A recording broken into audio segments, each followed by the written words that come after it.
Ayusin mo yung tikitingin mo sa akin, ha? Ikaw na lang daw pumunta dun sa may school. Sabi ni Papa, pinapunta kayo ng teacher ko. Sasampalin ko yung teacher mo. Ba't yung papapuntahin doon? Ang dami ginagawa dito sa bahay. Sige, papunta ako doon. Sa paglinisin mo dito, sa pagsaingin mo, paghugasin mo lahat. Kaya din yung Papa pumunta. Sinong pupunta dun? Yung ninong mo, papuntahin mo yung ninong mo doon. Ayoko dyan, wala akong time sa mga ganyan-ganyan. Kayo, gusto ko kayo, matuto kayong tumayo sa mga paa nyo.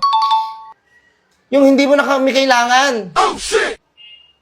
Di ba? Kahit ikaw lang mag-isa, may bitaw ka. Hindi puro laro kasi ang inaatupag. Puro laro, wala nang ginagawa. Ay, agay. Agay.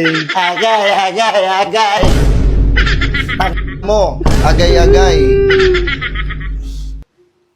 Na-high blood ako sa'yo, Bol. Tapos yung values mo, ang tataas ang values. Ilan yung values mo dito? 86?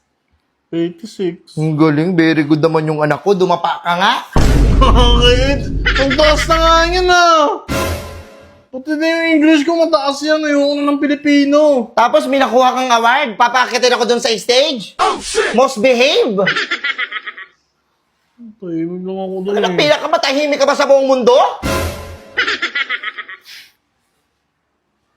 Pakitin mo ako dun sa stage pag mayroon ko nakuha ang award na first honor, second honor, hindi most behave. Doon ang tahimik mo dito. Si ingay ka. Nakalim kita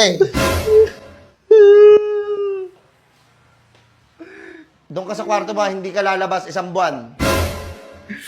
Makita mo lang hinahanap mo.